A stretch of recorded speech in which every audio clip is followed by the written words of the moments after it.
Hey, what's up, guys? Welcome back. We got a 2006 CR85 I'm going to start working on here next. This bike does not belong to me. It actually fell into my lap recently. My friend, riding buddy, mentioned that his friend who lives down the street from me had this bike at their house, and it belongs to their friend. So I guess it's a friend of a friend of a friend's bike. Had locked up on him recently, and he mentioned my channel and said I could take a look at it, which gladly I would. It's not Don't get to see many CRs, the newer CRs. So problem with it though is it just completely locked up on them. Trying to get some details, it sounded like they were riding it and just shut off. Didn't make any kind of noise that they know of when it stopped. Just seized up. So can't get this to budge at all. Put it in gear. It doesn't move that way either. So I'm thinking hopefully it's just something as simple as maybe clutch basket, something in the drive gear got messed up. So I'm going to take this off first, I think.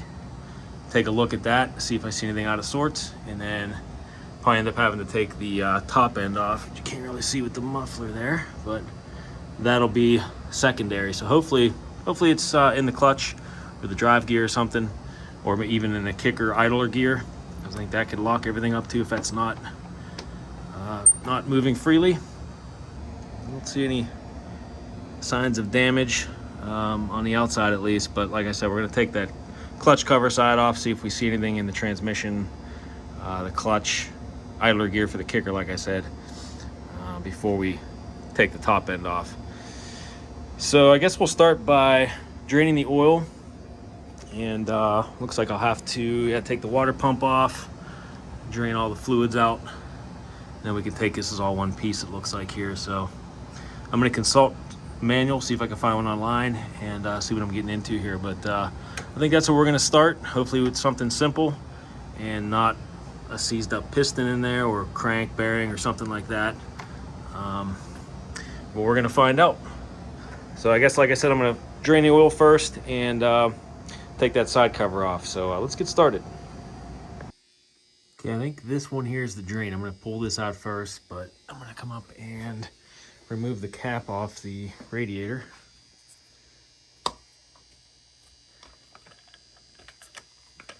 Let that breathe while we're draining. And we're filled up, so that's good. Leave that right there. Just gonna leave that off the top there like that. All right, I'm gonna get this bolt here out, and we'll see if we get coolant flowing. My best to catch this when it comes out. There it is.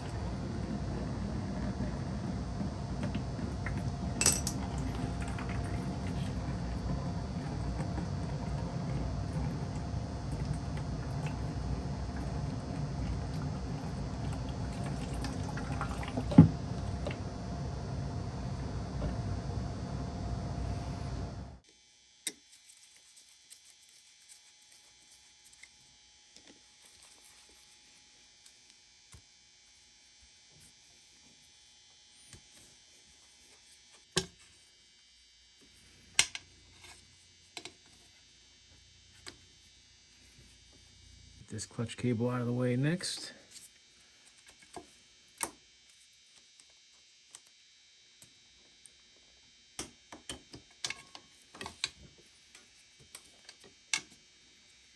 Kickstarter out of the way next.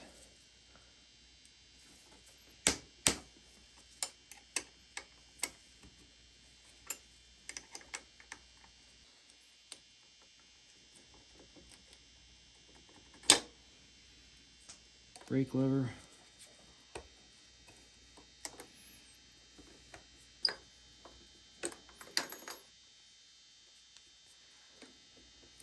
All right, we got everything out of the way here. We're getting ready to pull the side cover. Before we do that, I am going to drain the crankcase oil so we don't get it to spill out all out here when we pull this off. So I think it's a 17. I'm going to get a socket on there and get that oil out of there first.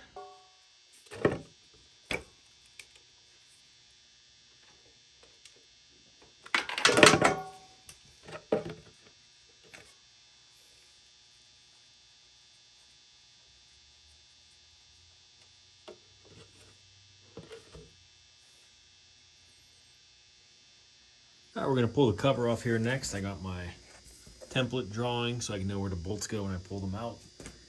And I guess we'll start yanking those out here.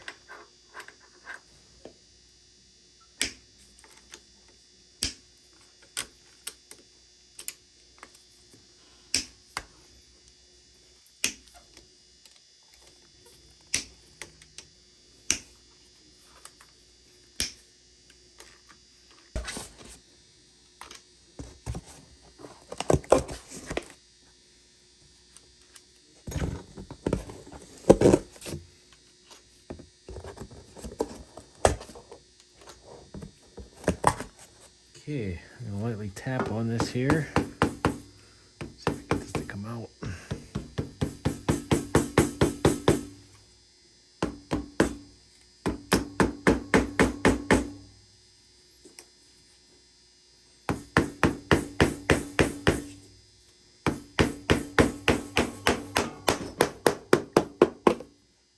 we go. Some oil coming out here.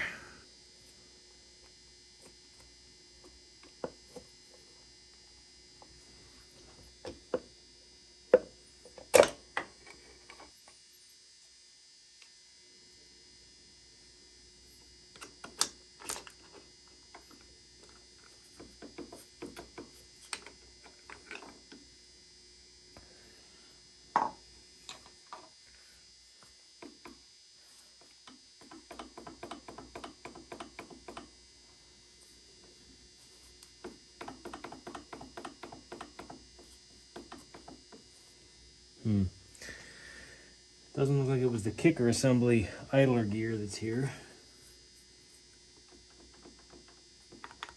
That's free in the back there.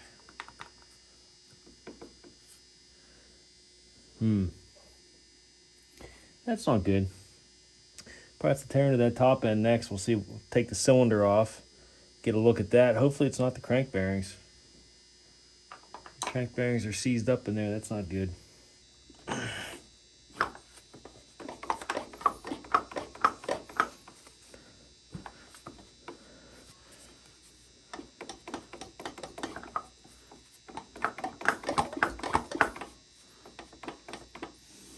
Yeah, definitely hit some tight spots there. Get my fingers jammed in there.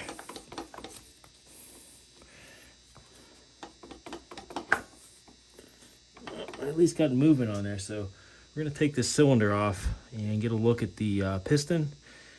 I don't have a good feeling about this. It looks like it might be the crank bearings, but we'll get a look at the piston and see what's going on there. I'll start yanking the seat and the body panels and the fuel tank here. Be able to get to that top end.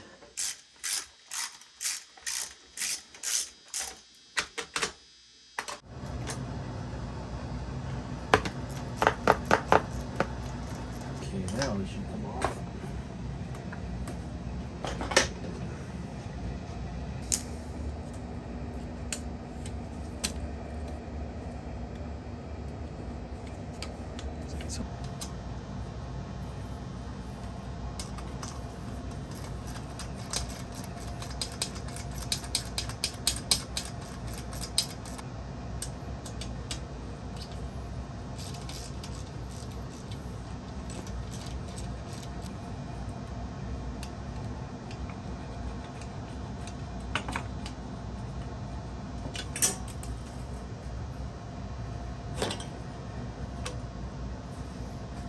All right, now that we got some room here, I'm gonna pop off the head just to get a look at the piston, since I can move this a little bit. Not much though. I did take a peek through the exhaust port, and I can see that the piston is fully intact, at least from that side.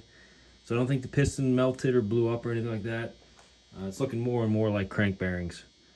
But gonna get this head off, get a look, see if I can see anything on the cylinder that might give me any indication on what happened here.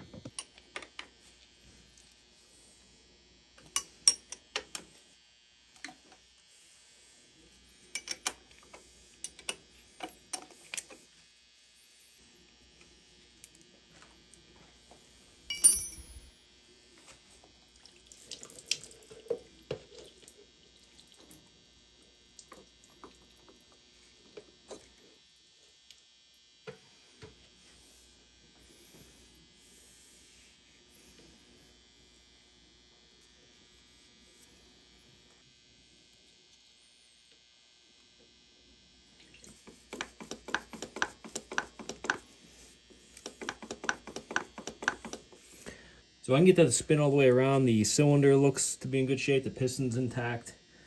So it's the crank bearings, unfortunately. All right, it's the next day. I spoke with the owner, and we are going to go ahead and pull the engine, split it open, see what we're dealing with here. The shop that he took it to did not rebuild the motor. I was mistaken on there. They just did a carb clean for him, so they weren't into this engine at all, so I can't blame them. So I'm going to pull this out of the frame. Looks like I just got a couple engine mount bolts, and we just got to get the carb and the intake out of the way next. So let's start on that, get the engine over to the bench.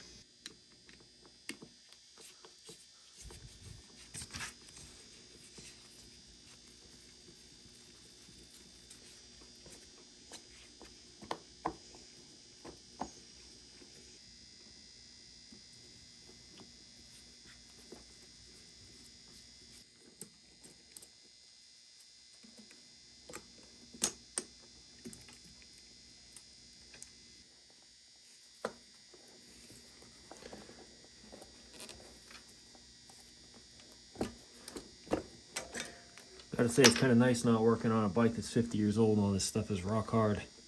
It just slipped right out of there, nice and easy.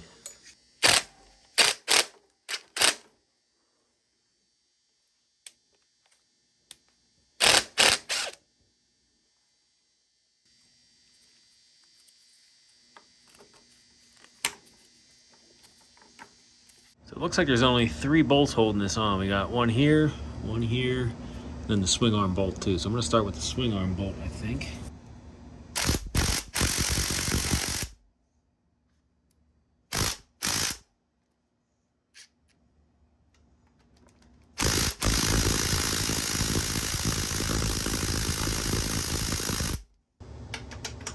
Let's try the breaker bar. There we go. Now it's moving.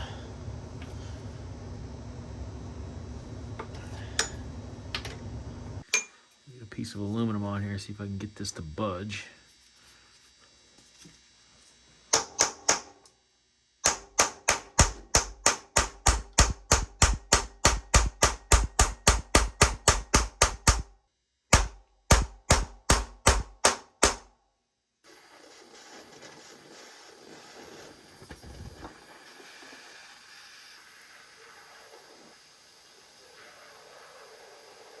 All right, no, I did not drop the bike. I just have it on its side here to try to get some oil down this swing arm bolt because it is not budging.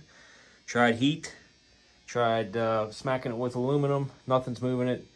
I don't want to mash up the end of this because you won't be able to get the nut back on. So I'm gonna lean it on its side and soak some oil in there a little bit. Let it work its way down, and start hitting it again here with a sledgehammer and a piece of aluminum. Okay, let's give this a try.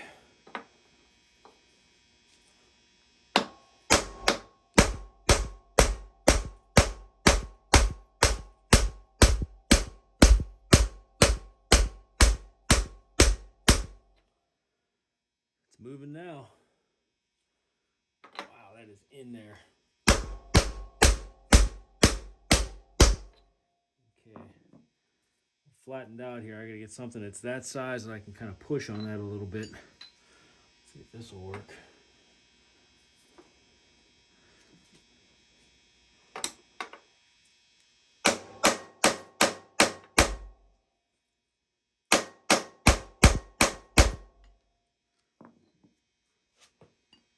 Okay, I got to back up on the stand here. You can see this thing has never been out of here. Still got a ways to go. I couldn't keep doing it on the ground because this is obviously hitting the ground when it's on its side. So hopefully I can beat the rest of this out while it's up on the stand. So we're gonna give it a couple more whacks and try to get it out. But a lot of the hitting was done off camera. I probably beat on this for a good 25 minutes before it started moving when it was on the ground there.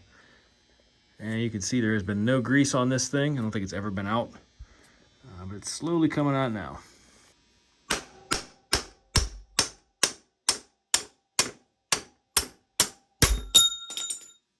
Here's a look at that bolt a little closer. Definitely in need of some grease. Okay, and that leaves us with these last 2 bolts here.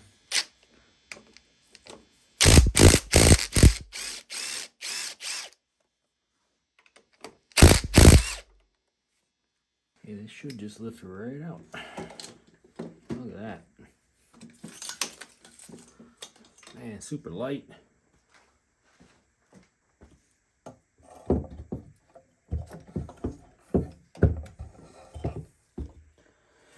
Man, my engine stand's almost too big for this thing. So before I start trying to split anything, I'm gonna try to get this little sleeve out of here. I was reading up on this, that this can get hung up in there if you're trying to split the case. So this has to come out first. There's two washers I already got them removed, one on this side, one on that side. I already got it cleaned up a little bit, so probably gonna have to heat this up and find like a socket or something that's gonna fit right inside here and hit the outside edge of that, the bushing that's in there. So let me get some heat on there and see if I can knock that out.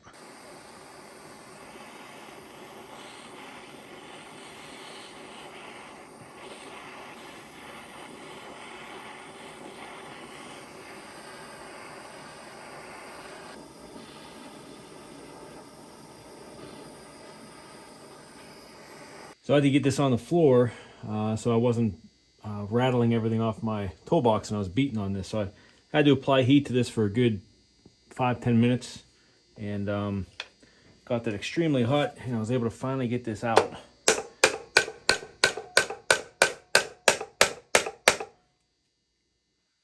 Finally coming out here.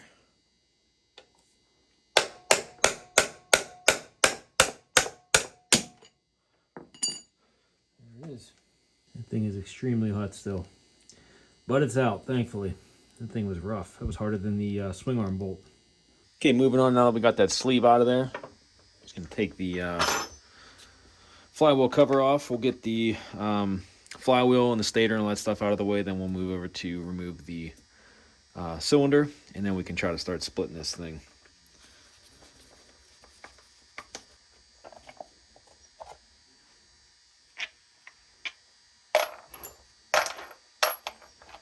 Okay, looks like we got, let's see, at least 2 bolts holding that in.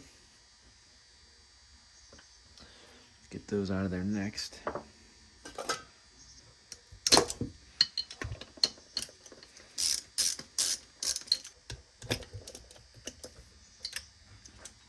Okay, so that's going to come loose, just those 2. Got to get the flywheel out of the way next, of course. Probably should have just done that first. I just was getting ahead of myself there a little bit.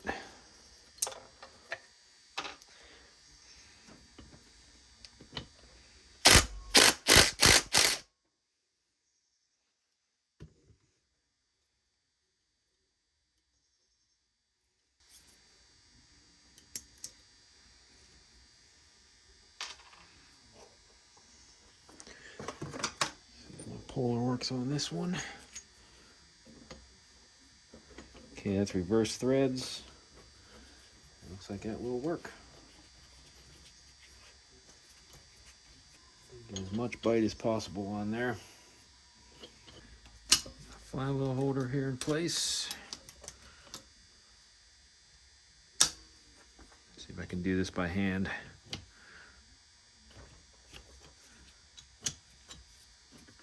There it is. Okay.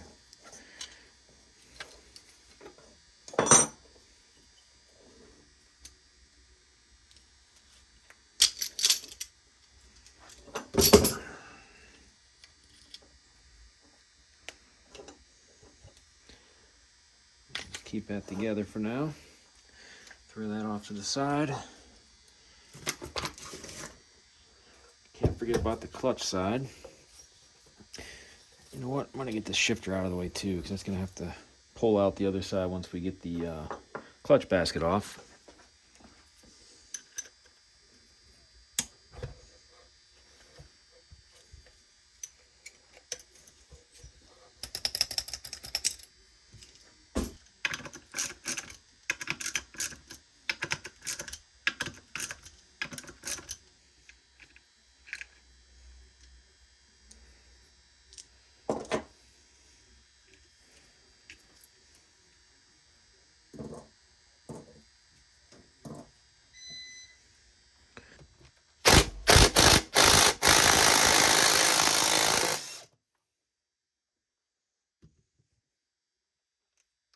one's in there pretty tight. Okay, we got the bolt with the washer here. This whole thing should pop off now. Let's get these out of the way first. I got a washer on the back here. Take note of that. I think I gotta get the drive gear off because it's got the gear for the water pump on there, which is holding this in. So I'm gonna get that off of there next. Okay,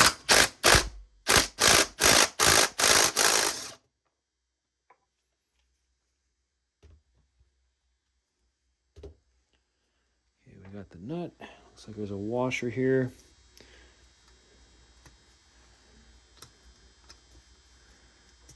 This washer has outsize written on it. It's actually just out, but see that right there. Just gotta take note that that goes on there without, facing out, obviously. It's the water pump gear.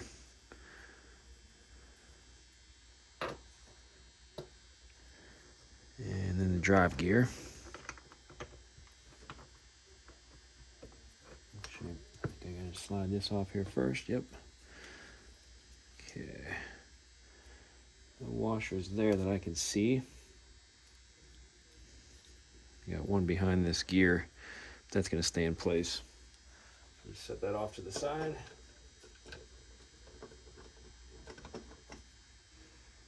Okay, now the drive gear can come off.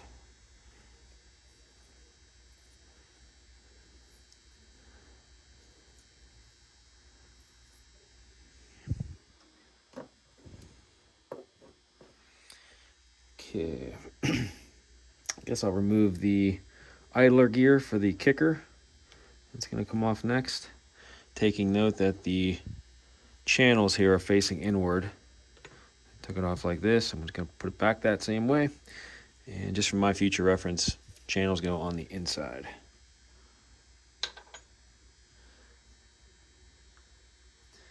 Okay, we should just be able to pull the shifter shaft out. It's going to come out. There's a washer right here.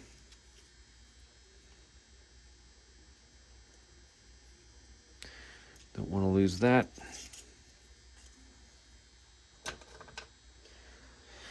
And shifter mechanism, there's a little collar that goes on this that slides off and on. Don't want to lose that either, so put that somewhere safe.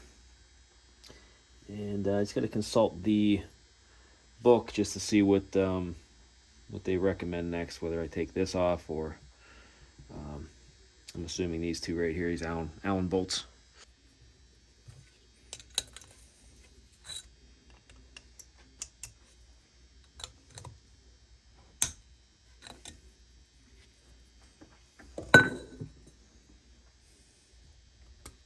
Alright, so this pawl here is spring loaded, so I'm just going to be careful pulling this out. Don't want that to come apart if I can help it. Get these two out of the way first. I think that comes out as one assembly, going by what the manual was saying.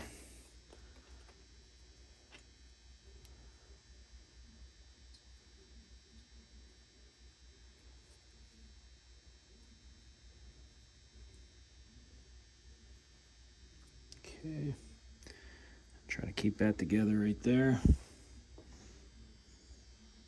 Okay, this drum has a bolt right here that's holding it on, so I should pull this out. This should slide out. It's going to take tension off of this right here when I do that, but first we got to get this bolt out of the way.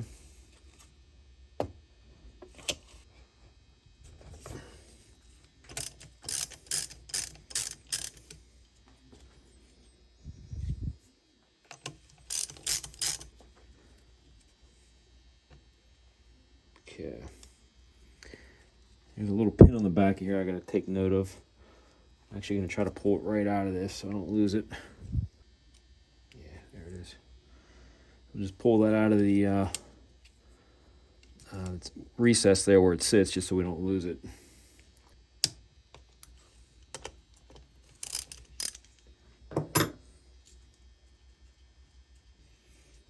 we got a washer right here. It's gonna go like that, and here's the spring. Okay, I think that does it for this side too. So now we're ready to take the cylinder off and get that out of the way. Then we're ready to put the splitter tool on it. We just got these 4 nuts here, and should just pop right off. These look to be 12s, I'm guessing. Yeah, those are 12s.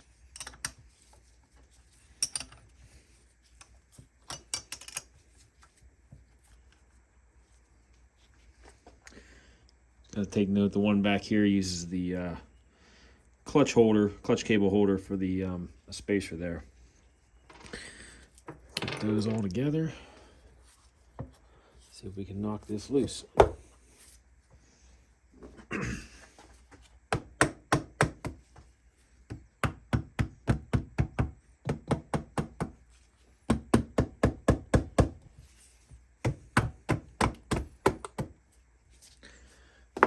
Here it comes.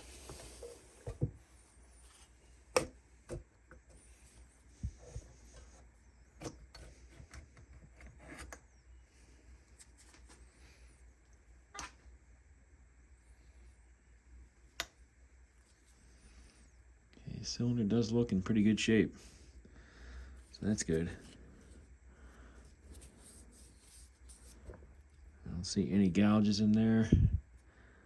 You can still see the cross hatching on there. It's good. All right. Let's get a closer look at the piston.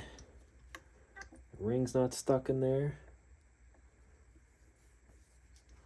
Looks in pretty good shape.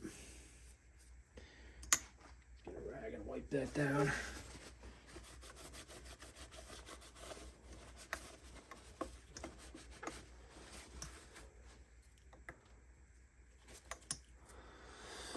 So yeah, it looks like it's the rod bearings.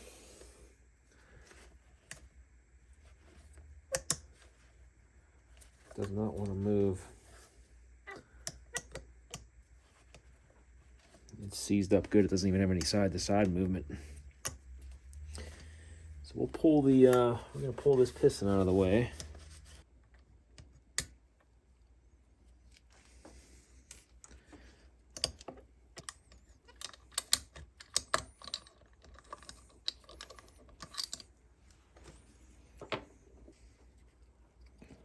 Pin doesn't look bad. I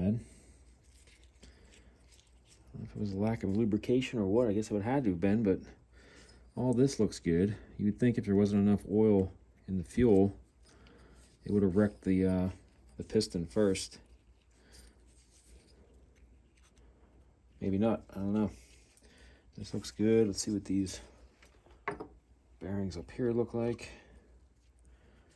Yeah, they don't look black or anything. But yeah, you can see this right here. This does not move freely. It's all discolored and stuff down here too, so that got pretty hot. Yeah, that's shot, unfortunately. Yeah, I just noticed that it's a Hot Rods aftermarket rod, at least. I'm assuming crank as well. To see if these have a good track record or not. I'm not real familiar with them, but yeah, I just noticed it's an aftermarket rod, at least. And probably crank too. Check this out. I just got it to free up a little bit. Look how much up and down play is in those bearings.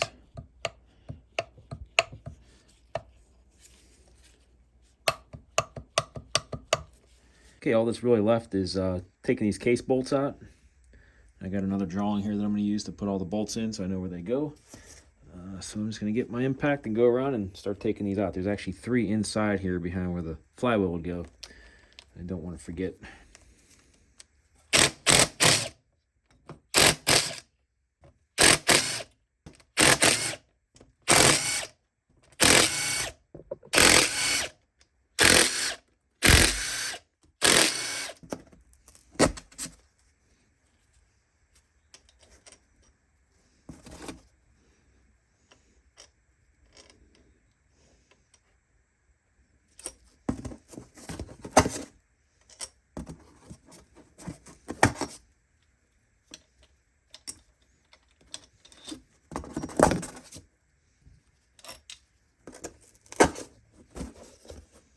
Okay, I got my puller set up. I think we're in the right spots here.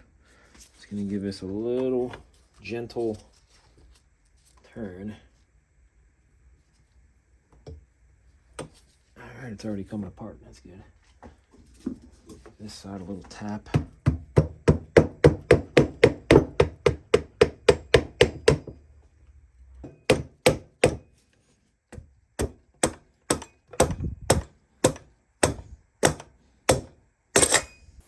Okay, it looks like it's coming apart evenly all the way around. That's a plus.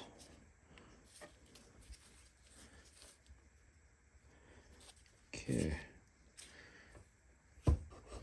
Probably a couple dowel pins in there that might be seized up a little bit, holding that up a little bit there, but it's coming. A little turn and a little tap here and there. Seems to be helping it. There we go.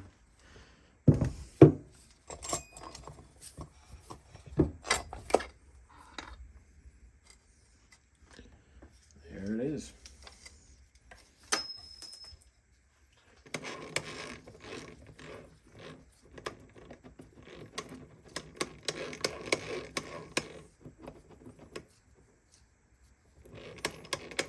All right, next up is always the most nerve-wracking part for me is removing the transmission. So I'm going to try to get the forks out, the drum first, then the forks.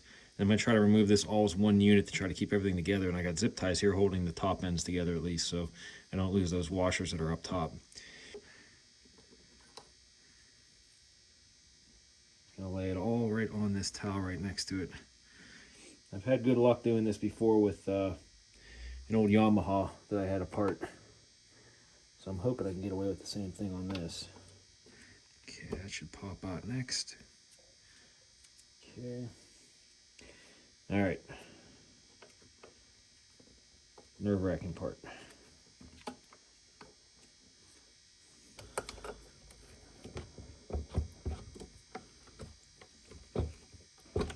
Okay, here we go.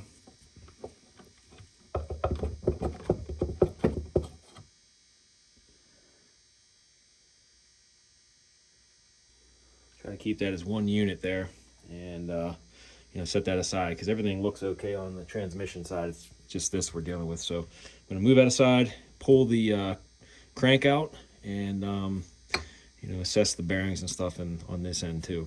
Okay, I got my puller here on the other side. I'm just going to yank the crank out from this end. Get these final adjustments on there.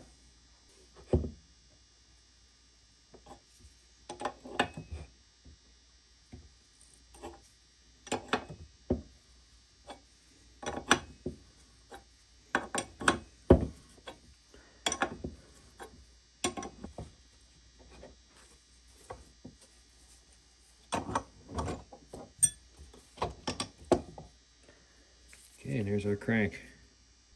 And all that up and down play. It's really sticky too. You can see all this discolored, got super hot.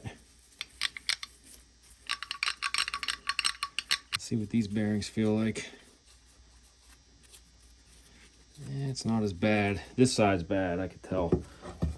This one's making all kind of noise. It was a little crunchy in there earlier when I was turning it.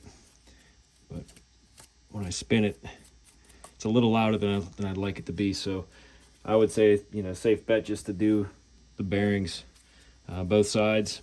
These bearings are probably okay because that wasn't what was starved for oil. So these two bearings, the crank bearings, and then obviously the rod bearings. End up probably just getting a whole new assembly for this. All right, that's going to wrap up this video, guys. Here we got down to the bare bones, figured out what the problem was. It's these rod bearings right here in the crank. So I'm going to see what the owner wants to do. Obviously, we're going to need a new one of those. Probably just get the whole assembly. The bearings here are probably going to need replaced. Do the crank seals while we're at it. These bearings here on the transmission side are all feeling pretty good just because they were already bathed in oil the whole time. But the combustion chamber in these bearings rely on the premix oil, and I think it might not have gotten enough. So we'll replace all that, and I'll see if he wants to do a top end while we're in here. I'll get some measurements on this, but it looks like this might be pretty fresh. It's got the cross hatching still in there, and a little wear on there, but it's not, I can't get my fingernails stuck in any of that stuff, and it looks pretty good still. So the piston also looks in decent shape. I don't know if this is a stock one, but we'll get measurements and I'll see what he wants to do there. Transmissions all together, I'm gonna leave that off to the side. So stay tuned for the assembly video on this. At some point I'm gonna, after I talk to the owner, see how he wants to proceed. And once we get all the parts and whatever kit he's gonna get, I'll eventually have a assembly video for this as well, and hopefully a first start. So make sure you hit that subscribe button, like, comment, let me know if I missed anything, if I should look for anything in particular. It's the first time I've opened up a CR engine. So, it's pretty basic. It's a lot similar to the, the classic DTs. I had the DT175 split apart, the MT250 Honda, both 2-strokes. And there's not a whole lot of difference in the old motors, surprisingly, aside from, water cooling on the new ones. And I'm sure some of the shifting components are probably computer designed a little more precise than, the old stuff, but it looks very similar. So yeah, stay tuned for that. And like I said, hit that subscribe, like, comment. All goes a long way to help the channel. So thanks again. We will see you in the next video.